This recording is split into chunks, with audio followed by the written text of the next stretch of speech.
நமது ஆண்டவராகிய இயேசு கிறிஸ்துவின் நாமத்தில் உங்களுக்கு என்னுடைய அன்பின் வாழ்த்துக்கள்.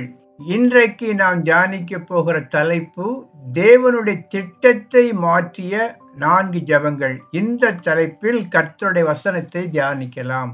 அதற்கு முன்பாக E.M. பவுன்ஸ் என்பவர் ஜெபத்தை பற்றி சொல்லிய ஒரு சில கருத்துக்களை உங்களோடு பகிர்ந்து கொள்ள விரும்புகிறேன். அவர் சொன்ன கருத்து என்னவென்றால், கடவுள் ஜெபங்கள் மூலமாக உலகை வடிவமைக்கிறார். ஜெபங்கள் மரணம் இல்லாதவைகள். அவற்றை உச்சரித்த உதடுகள் மரணத்தில் மூடப்பட்டிருக்கலாம். அவற்றை உணர்ந்த இதயம் அதனுடைய இதய துடிப்பை நிறுத்தி இருக்கலாம். ஆனால் ஜெபங்கள், பிரார்த்தனைகள் கடவுளுக்கு முன்பாக வாழ்ந்து கொண்டிருக்கின்றன. அந்த ஜெபங்கள் மேல் தேவன் தம்முடைய இதயத்தை வைத்திருக்கிறார். ஜெபத்தை உச்சரித்தவருடைய வாழ்ந்த வாழ்க்கையுடைய காலங்களை விட அந்த ஜெபங்கள் நீடித்த நாட்களாக தலைமுறையை தாண்டி நிற்கும். ஒரு தலைமுறையை தாண்டி கூட நிற்கும். சிறப்பான ஜெபங்களை ஏறெடுத்தவர்கள் தான் கடவுளுடைய கதாநாயகர்கள், கடவுளுடைய புனிதர்கள் என்று ஜெபத்தை பற்றி ஒரு அழகான ஒரு கருத்தை தன்னுடைய புத்தகத்தில் எழுதியிருக்கிறார். இதற்கு உதாரணமாக சபையுடைய வரலாற்றை பார்க்கும் பொழுது ஒரு நிகழ்வை சுட்டிக்காட்ட விரும்புகிறேன். ஏறக்குறைய 1300 ஆண்டுகள் வரை இங்கிலாந்து தேசத்தில் பாமர மக்கள் பேசுகின்ற ஆங்கில மொழியில், அவர்கள் சொந்த தாய்மொழியில் வேதம் கிடையாது. லத்தீன் மொழியில்தான் வேதத்தை கற்றுக்கொண்டு வந்தார்கள். முதலாக விக்லிஃப் போன்ற மிகப்பெரிய மனிதர்கள் தங்களுடைய சொந்த மொழியில், பாமர மக்கள் பேசுகின்ற அந்த ஆங்கில மொழியில் வேதத்தை கொண்டு வர வேண்டும், மொழிபெயர்க்க வேண்டும் என்ற முயற்சி எடுத்த போது பலவிதமான எதிர்ப்புகளை சம்பாதித்தார்கள். அவர்கள் ஏறெடுத்த ஜெபங்களின் விளைவாக ஜெபங்கள் தலைமுறையை தாண்டி ஏறக்குறைய 1500களில் டிண்டேல் என்பவர் முதலாக ஆங்கில மொழியில் ஒரு அழகான ஒரு வேத மொழிபெயர்ப்பை வெளியிட்டார். ஆனால் அதற்கு அவர் கிடைத்த தண்டனை, அவர் தீக்கிரையாக்கப்பட்டார். அவர் இறப்பதற்கு முன்பாக தேவனை நோக்கி ஒரு விண்ணப்பத்தை ஏறெடுத்தார். ஆண்டவரே, இங்கிலாந்து மண்ணுடைய கண்களை திறந்தள்ளும் என்று ஜெபித்தார். அதனுடைய விளைவாக மிக குறுகிய காலத்திலேயே அவருடைய அந்த பைபிள் எல்லா சபைகளும் இருக்கும்படியான ஒரு ஆணை பிறப்பிக்கப்பட்டது.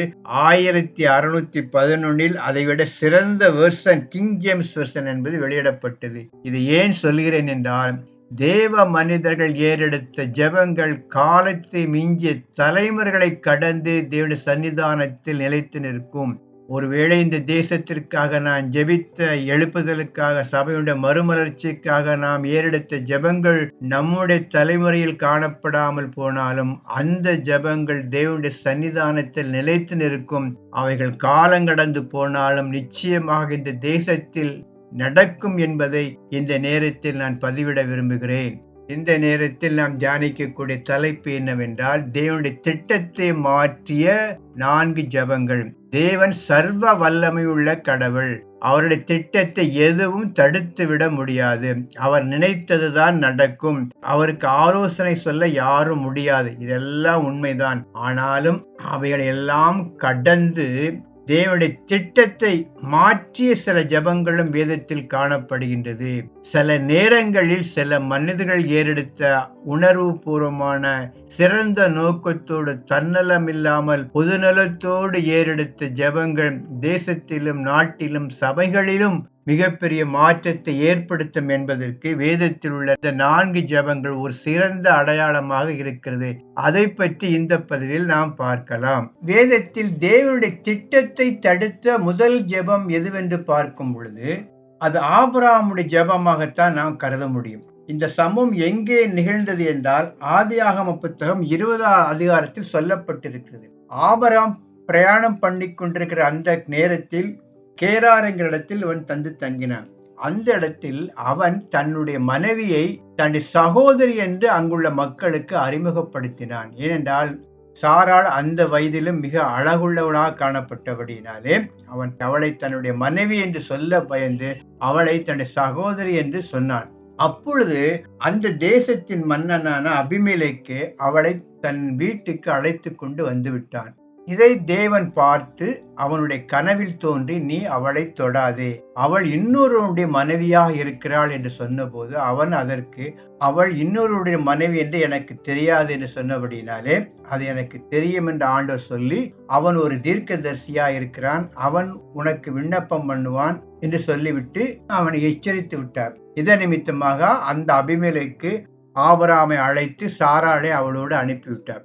இதெல்லாம் சொல்லப்பட்ட பிறகு அபிமெலேக்கு சாராளை தன்னோடு அழைத்து சென்ற காரணத்து நிமித்தமாக கடவுள் அபிமெலேக்கை தண்டித்தார். என்ன தண்டனை என்றால், அவனுடைய வீட்டில் உள்ள எல்லாருடைய கற்பங்களையும் கடவுள் அடைத்து போட்டு விட்டார். அவன் தெரியாமல் செய்திருந்தாலும் கூட அதற்கு கடவுள் கொடுத்த தண்டனை அந்த வீட்டிலுடைய அனைவருடைய கற்பங்களையும் அடைத்து விட்டார். ஒரு தண்டனையை பாஸ் பண்ணிட்டார். இந்த குடும்பத்தில் எந்த நபருக்கும் குழந்தைகள் பிறக்காதுங்கிற மிகப்பெரிய தண்டனை அந்த குடும்பத்திற்கு அழைத்து விட்டார்.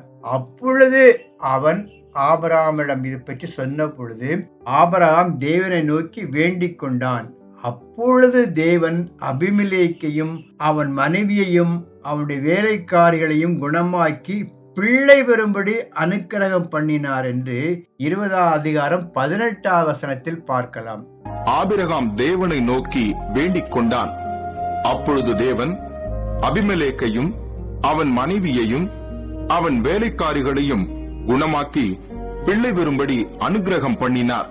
கடவுள் ஆபிரகாமுடைய ஜெபத்தை கேட்டு அவனுக்கும் அவனுடைய மனைவிக்கும் அவனுடைய வேலைக்காரிகளுக்கும் பிள்ளை பெறும்படியான ஒரு பாக்கியத்தை கொடுத்து அவர்களை குணமாக்கினார் என்கிற காரியத்தை பார்க்கலாம். இதன் மூலமா கற்றுக்கொள்ளக்கூடிய காரியம் என்னவென்றால், தேவனுடைய தண்டனையை சில நேரங்களில் தேவ மனிதருடைய ஜெபங்கள் மாற்றக்கூடும் என்பதற்கு இது ஒரு உதாரணமாக இருக்கிறது. தண்டனையும் கொடுத்து அவர்கள் தண்டனையை அனுபவித்த பிறகு ஆபிரகாமுடைய ஜெபத்தை கேட்டு அவர்களுக்கு கொடுக்கப்பட்ட தண்டனையை கடவுள் ஆபிரகாமுடைய ஜெபத்தை கேட்டு அதை நிறுத்திவிட்டார். இன்றைக்கும் அநேக நேரங்களில் தேவனை நாம் கட்டுப்படுத்த முடியாது. ஆனால் ஒரு சில நேரங்களில் சில ஊழியக்காரர்களுடைய சில விசுவாசிகளுடைய பயபக்தியுள்ள நேர்மையான அர்ப்பணிப்புள்ள களங்கமற்ற எதையும் எதிர்பார்க்காத அந்த கண்ணீர் உள்ள ஜெபம் சில நேரங்களில் சில குடும்பங்களில் அந்த குடும்பங்களில் உள்ள தண்டனையை நீக்கி அவர்களுக்கு ஆசீர்வாதத்தை வழங்கும் என்பது நாம் பல நேரங்களில் கண்கூடாக பார்க்கக்கூடிய காரியமாக இருக்கிறது. எனவே தேவனுடைய திட்டத்தை எதுவும் தடுக்க முடியாது. ஆனால் சில நேரங்களில் சில மனிதர்களுடைய பாரமுள்ள ஜெபத்தை கேட்டு தேவன் தன்னுடைய திட்டத்தை மாற்றுகிறார் என்பதற்கு இந்த நிகழ்வும் ஒரு உதாரணமாக நான் எடுத்துக்கொள்ளலாம். அடுத்ததாக தேவனுடைய திட்டத்தை தடுத்து நிறுத்திய ஜெபம் எதுவென்றால் அது மோசேயுடைய ஜெபம். இதை பற்றியுள்ள குறிப்பு எங்கே காணப்படுகிறது என்றால், யாத்ராகம புத்தகம் 32ஆவது அதிகாரம், உபாகம புத்தகம் 9ஆவது அதிகாரம். இங்கே என்ன நடந்தது என்றால், மோசே 40 நாட்கள் மலையில இருந்து சாப்பிடாமலும் புசியாமலும் இருந்து தேவனிடத்திலிருந்து அந்த 10 கட்டளைகளை பெற்றுக்கொண்டு கீழே வருகின்ற அந்த காலகட்டத்தில் மோசே வருவது தாமதிப்பதை அறிந்த அந்த இஸ்ரவேல் ஜனங்கள் ஒரு பொன்னிலாலான ஒரு கன்றுக்குட்டியை செய்து அதை தங்களை வழிநடத்த வேண்டும் என்று சொல்லி ஆரோனை நிர்பந்தம் பண்ணி ஆரோனும் அதை ஏற்றுக்கொண்டு அவர்கள் விக்கிரகத்தை வணங்குகின்ற அந்த காலகட்டத்தில் தான் இந்த சம்பவம் நடந்தது. எப்படிப்பட்ட ஒரு மிகப்பெரிய பின்மாற்றம் பாருங்கள். எகிப்திலே 400 ஆண்டுகள் அடிமைத்தனத்திலே சித்திரவதை அனுபவித்த அந்த ஜனங்கள் ஆண்டவருடைய அதிசயங்களையும் அற்புதங்களையும் பார்த்தவர்கள். பார்வோனிடம் இருந்து தங்களை மீட்டெடுத்த அந்த மிகப்பெரிய காரியங்களை அற்புதங்களை கண்ணால் கண்ட அந்த ஜனங்கள் செங்கடலை பிளந்த போது பார்வோனுடைய சேனை அழிந்து தாங்கள் எப்படி பாதுகாப்பாக வந்ததை அறிந்த அந்த ஜனங்கள் மறுபடியுமாக எகிப்தில் தேசத்தில் இருந்த அந்த சிந்தனையினால் ஈர்க்கப்பட்டு விக்கிரகங்களுக்கு தங்கள் ஒப்பு கொடுக்கப்பட்டதை அறிந்ததும் தேவன் கோபம் கொண்டு அவர்களை அழித்துவிட்டு மோசேயை மிகப்பெரிய ஜாதியாக்குவேன் என்று மோசேயிடம் சொன்னதாக நாம் பார்க்கலாம். எப்படி என்றால், யாத்திராகம புத்தகம் 32ஆவது அதிகாரம் 10ஆவது வசனத்துல பார்க்கும் பொழுது, ஆகையால் என் கோபம் இவர்கள் மேல் மூளவும் நான் இவர்களை அழித்து போடவும் நீ என்னை விட்டுவிடு, உன்னை ஒரு பெரிய ஜாதி ஆக்குவேன் என்றார். என் கோபம் இவர்கள் மேல் மூளவும் நான் இவர்களை அழித்து போடவும் நீ என்னை விட்டுவிடு, உன்னை பெரிய ஜாதியாக்குவேன் என்று கர்த்தர் சொன்னதாக பார்க்கலாம். ஆனாலும் அதை கேட்டு மோசே அந்த விருப்பத்திற்கு இணங்கவில்லை. தன்னை பெரிய ஜாதியாக்கு என்று சொன்ன அந்த மிகப்பெரிய ஆஃபரை நிராகரித்து தன் ஜனங்களுக்காக மன்றாடினான். எப்படி என்றால், மறுபடியுமாக 340 நாட்கள் கண்ணீரோடும் பசியோடும் பட்டினியோடும் தண்ணீர் கூட புசிக்காமல் தேவனை நோக்கி விண்ணப்பம் பண்ணினதாக உபாகம புத்தகம் 9வது அதிகாரம் 18, 19 போன்ற வசனங்களில் பார்க்கலாம். கர்த்தரை கோபப்படுத்துவதற்கு நீங்கள் அவருடைய சமூகத்தில் பொல்லாப்பு செய்து நடப்பித்த உங்களுடைய சகல பாவங்கள் நிமித்தமும் நான் கர்த்தருக்கு முன்பாக முன்போல இரவும் பகலும் 40 நாள் விழுந்து கிடந்தேன். நான் அப்பம் புசிக்கவும் இல்லை, தண்ணீர் குடிக்கவும் இல்லை. தன்னை பெரிய ஜாதியாக்குவேன் சொன்ன அந்த தீர்மானத்தை தடுக்கும்படியாக மோசே மறுபடியுமாக 40 நாட்கள் உட்கார்ந்து ஜெபம் பண்ணி கர்த்தரோடு போராடி, இந்த ஜனங்கள் உம்முடைய ஜனம், இனி இந்த ஜனத்தை அழித்தீர் என்றால் உலக மக்கள் என்ன நினைப்பார்கள், இது உம்முடைய ஜனம் என்று போராடி 40 நாட்கள் போராடி அந்த கர்த்தருடைய திட்டத்தை தடுத்தது எது தெரியுமா? மோசையினுடைய அந்த 40 நாட்கள் உபவாச ஜெபம். அதை பார்த்து கர்த்தர் மனம் இறங்கி மோசையுடைய விண்ணப்பத்தை அதை ஏற்றுக்கொண்டதாக பார்க்கலாம். யாத்ராகம புத்தகம் 32வது அதிகாரம் 14ஆம் வசனத்தை பார்க்கலாம். அப்பொழுது கர்த்தர் தமது ஜனங்களுக்கு செய்ய நினைத்த தீங்கை செய்யாதபடிக்கு பரிதாபம் கொண்டார். அப்பொழுது கர்த்தர் தம் ஜனங்களுக்கு செய்ய நினைத்து தீங்கை செய்யாதபடிக்கு பரிதாபம் கொண்டார். என்ன காரணம்? மோசையுடைய அந்த அர்ப்பணிப்புள்ள ஜெபம் ஏதோ அந்த ஒரு 40 நாள்ல ஏற்பட்ட காரியம் அல்ல. மோசையோட முழு வாழ்க்கையை பார்க்கிறார் ஆண்டவர். தன்னுடைய ஜனங்களுக்காக எவ்வளவு வைராக்கியமா இருந்து செல்வ செழிப்பை இழந்து, பார்வோனுடைய குமாரத்தினுடைய மகன் என்ன சொல்லப்பட்ட அந்த அங்கீகாரத்தை இழந்து வனாந்திரத்துக்கு ஓடி மறுபடியுமாக பல கஷ்டங்களை அனுபவித்து ஜனங்களோடு ஐக்கியப்படுத்தி கொண்ட அந்த வாழ்க்கையெல்லாம் 80 வருட வாழ்க்கையை பார்த்து அதற்கு பிறகு அவனுடைய மன்றாட்டை கன்சிடர் பண்ணி இஸ்ரவேல் மக்களுக்கு வரவிருந்த அந்த தீங்கை தேவன் நிறுத்தி வைத்தார். இது ஒரு மிகப்பெரிய மன்றாட்டு ஜெபம். தனக்கு கிடைத்த அந்த உயர்வை கூட தள்ளிவிட்டு தன் ஜனங்களுக்காக உம்முடைய ஜனம் என்று சொல்லி கடவுளோடு 40 நாட்கள் போராடி தண்ணீர் கூட புசிக்காமல் அந்த ஒரு மிகப்பெரிய விடுதலையை தேவனிடத்திலிருந்து பெற்றுக் கொடுத்தவர் மோசே. எவ்வளவு பெரிய மன்றாட்டு ஜெபம் பாருங்க. தேவன் அந்த இஸ்ரேல் ஜனங்களுக்கு கொடுக்க இருந்த மிகப்பெரிய அந்த அழிவை, அந்த தண்டனையை தடுத்து நிறுத்தியது எதுவென்றால் மோசையுடைய ஜெபம். சில நேரங்களில் அப்படி கூட நடக்கலாம். ஒரு தேசத்திற்கு வரக்கூடிய அழிவை, ஒரு குடும்பத்திற்கு வரக்கூடிய அழிவை, ஒரு சமுதாயத்திற்கு வரக்கூடிய அழிவை ஒரு சில மனிதர்களுடைய சுயநலமற்ற அர்ப்பணிப்புள்ள தியாகமான எந்தவித எதிர்பார்ப்பையும் நோக்காது ஏறெடுக்கப்பட்ட ஜெபங்களை கேட்டு கர்த்தர் மிகப்பெரிய காரியங்களை செய்திருக்கிறார், இனிமேலும் செய்வார். எனவே தேவனுடைய ஜெபங்களை சில நேரங்களில் சில மனிதர்களுடைய ஜெபங்கள் தடுத்திருக்கிறது என்பதற்கு இந்த மோசையுடைய ஜெபம் என்பது ஒரு மிக சிறந்த உதாரணமாகும். பாருங்க, அந்த ஆஃபரை ரிஜெக்ட் பண்ணிட்டு மறுபடியும் எப்படி தேவனுடைய கற்பனைகளை பெற்றுக் கொள்வதற்காக எப்படி 40 நாள் இருந்தானோ அதே மாதிரி மறுபடியும் தன்னுடைய ஜனங்களை தேவனோடு இணைப்பதற்கு, தண்டனையை தடுத்து நிறுத்துவதற்கும் மோசையுடைய அந்த ஜெபம், மன்றாட்டு ஜெபம் தேவன் கொடுக்கவிருந்த அந்த தண்டனையை தடுத்து நிறுத்தியது என்பதை நாம் உணர்ந்து கொள்ள வேண்டும். அடுத்ததாக தேவனுடைய தீர்மானத்தை, திட்டத்தை தடுத்த ஜெபம் எது என்றால் நினைவே பட்டணத்தார் ஏறெடுத்த அந்த மனம் திரும்புதலின் ஜெபம் தான் தேவனுடைய திட்டத்தை தடுத்தது. இதை பற்றியுள்ள சம்பவங்களை யோனாவின் புத்தகத்தில் பார்க்கலாம். யோனாவின் புத்தகத்தில் பார்க்கும் பொழுது நினைவே பட்டணத்தினுடைய பாவம் பெருகி இருக்கிறது. எனவே யோனாவை நோக்கி அந்த பட்டணத்துக்கு சென்று பிரசங்கம் பண்ணி கர்த்தருடைய வார்த்தையை அறிவி என்று அவர் சொன்ன பொழுது யோனா அந்த பட்டணத்துக்கு சென்று கர்த்தருடைய வார்த்தையை அறிவித்தார். அது மிகப்பெரிய ஒரு பட்டணம். இன்னும் இந்த பட்டணம் 40 நாட்கள் தான் இருக்கும். அதற்கு பிறகு இந்த பட்டணம் கட்டவிழ்க்கப்படும், அழிந்து போகும் என்ற ஒரு மிகப்பெரிய எச்சரிப்பின் செய்தியை அந்த மக்களுக்கு அறிவித்தார். அதை கேட்டவுடனே அந்த மக்கள் பயந்து நடுங்கி ரெட்டுடுத்தி சாம்பலில் உட்கார்ந்து தேவனை நோக்கி கதற ஆரம்பித்தார்கள்.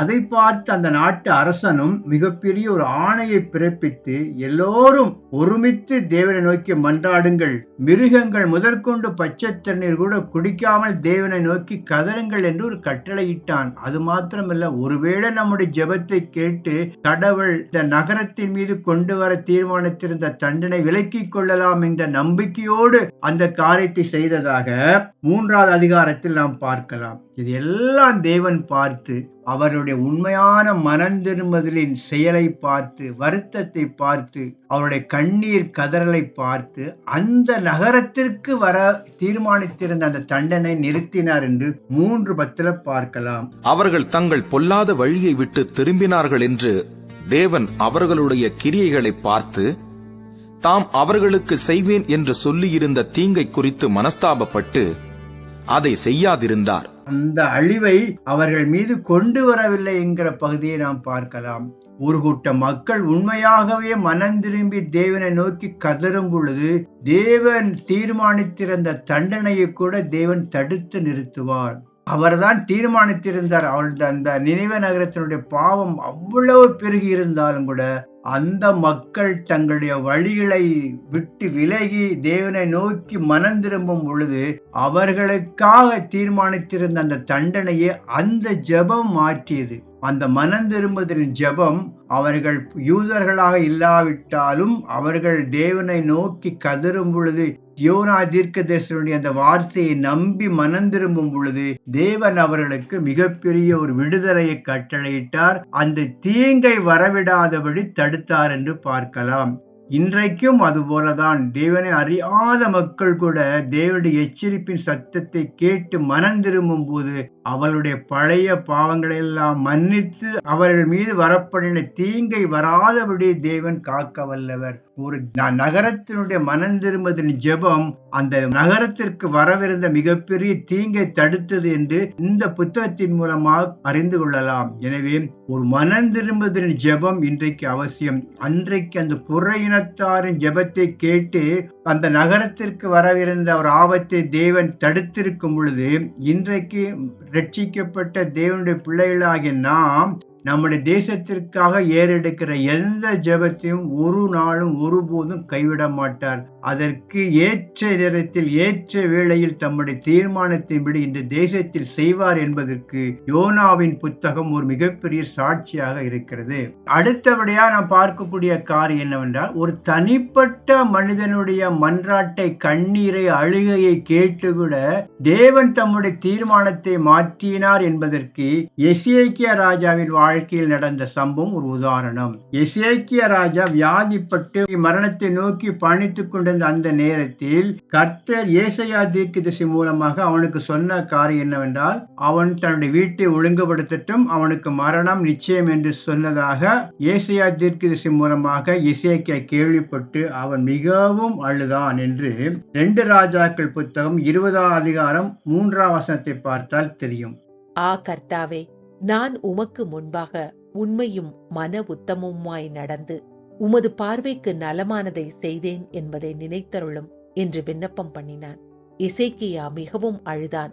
கர்த்தாவே, உமக்கு முன்பாக உண்மையும் மன உத்தமமாய் நடந்து உம்முடைய பார்வைக்கு நலமானதை செய்தேன் என்பதை மட்டும் நினைத்தல் ஆண்டவரே, எனக்கு ஜீவனை தாரும் என்று கண்ணீரோடு அழுதான். மிகவும் அழுதான் என்று சொல்லப்பட்டிருக்கிறது. அந்த மிகவும் அழுதான். அந்த அழுத காரியத்தை பார்த்து ஆண்டவருக்கே ஒரு இரக்கம் ஏற்பட்டு அவனுடைய நோயை சுகமாக்கி இன்னும் 15 ஆண்டுகள் அவனுக்கு ஜீவனை கொடுத்தார் என்று பார்க்கலாம். அவனுக்கு மரண நிச்சயம், death was finalised and fixed. ஆனாலும் அவனுடைய கண்ணீர் உள்ள ஜெபம், அவனுடைய அழுகை, மன்றாட்டு, அவனுடைய உத்தமமான காரியங்கள் அனைத்தும் கடவுள் நினைத்த அந்த தீர்மானத்தை தடுத்தது. ஒரு தனிப்பட்ட மனிதனுடைய அந்த விண்ணப்பம் அவனுடைய வாழ்க்கையில் ஏற்பட இருந்த அந்த ஆபத்தை தடுத்து நிறுத்தியது. இது எவ்வளவு கிருபை உள்ள தேவன் பாருங்க.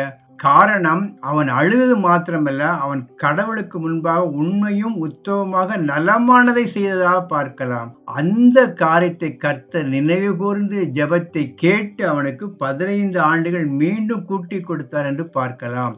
தேவனுடைய தீர்மானங்களை தனிப்பட்ட நபருடைய ஜெபங்கள், கண்ணீர்கள் கூட மாற்ற முடியும் என்பதற்கு இது ஒரு உதாரணம். நம்முடைய வாழ்க்கையிலே கூட கர்த்தர் நமக்கு நியமித்திருந்த தண்டனைகள், ஆபத்துகள் இவற்றை கூட நம்முடைய கண்ணீர் உள்ள ஜெபங்கள் அநேக நேரங்களில் தடுத்திருக்கிறது என்பதை நாம் விசுவாசத்தோடு கூற முடியும். வரக்கூடிய ஆபத்தில் நாம் செய்த பாவங்களுக்காக நமக்கு கிடைக்கக்கூடிய தண்டனையில் இருந்து நம்முடைய கண்ணீர் உள்ள ஜெபம் கர்த்தரை தடுத்து நிறுத்தியது என்று சொன்னால் அது மறுப்பதற்கு இல்லை. அது விண்ணகத்தில் தான் அதை பற்றியுள்ள காரியங்களை, முழுமையான காரியங்களை அறிந்து கொள்ள முடியும். நம்முடைய கண்ணீர் உள்ள ஜெபங்கள் கூட, அழுகையின் ஜெபங்கள் கூட, உத்தமமாய் நடக்கும்போது கர்த்தரை நோக்கி மன்றாடுகிற ஜெபங்கள் கூட கர்த்தர் நினைத்த காரியத்தை தடை செய்ய முடியும் என்பதற்கு எசேக்கியா ராஜாவின் வாழ்க்கையில் நடந்த சம்பவம் ஒரு மிகப்பெரிய உதாரணம். எனவே ஜெபங்கள் என்பது சாதாரணமான காரியங்கள் அல்ல. சில நேரங்களில் தேவனுடைய தீர்மானத்தை தடுத்து நிறுத்தும் என்பதற்கு பழைய ஏற்பாட்டில் சொல்லப்பட்ட இந்த 4 உதாரணங்களும் மிக சிறந்த உதாரணங்கள். ஒரு ஆபிரகாமின் ஜெபம் தேவன் அமலேக்கியர் வீட்டார் மீது நியமித்திருந்த தண்டனையை, சாபத்தை நீக்கியது. ஒரு மோசேயின் ஜெபம் இஸ்ரவேல் மக்களை நிராகரிக்க வேண்டும் என்கிற தேவனுடைய திட்டத்தை தடுத்தது. நினிவே மக்களுடைய ஜெபம் தேவன் அழிக்கப் போகும் மிகப்பெரிய ஒரு ஆபத்திலிருந்து, ஒரு அழிவிலிருந்து அந்த மக்களை காப்பாற்றியது.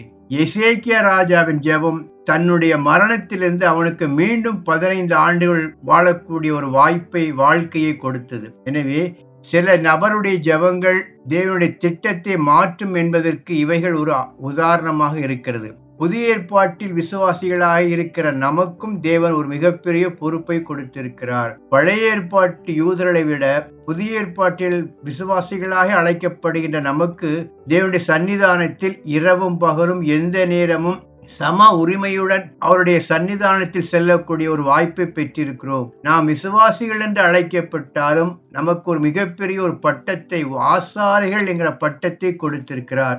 இந்த பட்டத்தின் மூலமாக தேவனுடைய சித்தத்தை நிறைவேற்ற நாம் அழைக்கப்பட்டிருக்கிறோம். ஒரு விசுவாசிக்கு தேவன் கொடுக்கின்ற மிக சிறந்த வரங்களில் ஒன்று ஜெபிக்கின்ற ஒரு வரம். இந்த ஜெபிக்கின்ற வரத்தின் மூலமாக அந்த ஆசாரிய ஊழிய பணியை நாம் நல்ல முறையில் நிறைவேற்ற அழைக்கப்பட்டிருக்கிறோம். தேவனுடைய சித்தத்தை அறிந்து, விருப்பத்தை அறிந்து, சுயநலம் இல்லாமல் பொதுநலத்தோடு தேவனுடைய சபைக்காக, தேவனுடைய ராஜ்ய விருத்திக்காக நாம் ஏறெடுக்கிற கண்ணீருள்ள ஜெபங்கள் நிச்சயமாக சில நேரங்களில் தேவனுடைய திட்டத்தை மாற்றும் என்கிற நம்பிக்கையோடு நாம் ஜெபிக்க அழைக்கப்பட்டிருக்கிறோம். கடவுள் இறையாண்மை உள்ளவர், அவருடைய திட்டத்தை யாரும் தடுக்க முடியாது. ஆனாலும் சில நேரங்களில் நம்முடைய பாரமுள்ள ஜெபங்கள், கண்ணீருள்ள ஜெபங்கள், அர்ப்பணிப்புள்ள ஜெபங்கள் தேவனுடைய திட்டத்தை மாற்றும் என்கிற பழைய ஏற்பாட்டு உதாரணங்களோடு நாமும் அப்படிப்பட்ட பணியை செய்ய அழைக்கப்பட்டிருக்கிறோம். இந்த செய்திகள் உங்களுக்கு பிடித்திருக்கும் என்றால் நீங்க லைக் கொடுங்க. இதுவரைக்கும் என்னுடைய சேனலை சப்ஸ்கிரைப் பண்ணாதவங்க சப்ஸ்கிரைப் பண்ணி பெல் பட்டனை மறக்காமல் அழுத்துங்க. அப்பொழுதுதான் நான் அனுப்புகின்ற செய்திகளை பற்றியுள்ள நோட்டிபிகேஷன் உங்களுக்கு வந்து சேரும். கர்த்தர் தாமே உங்களை ஆசீர்வதிப்பாராக. அடியனுக்காக தொடர்ந்து ஜெபித்துக் கொள்ளுங்கள். கர்த்தர் மகிமைப்படுவாராக. ஆமேன்.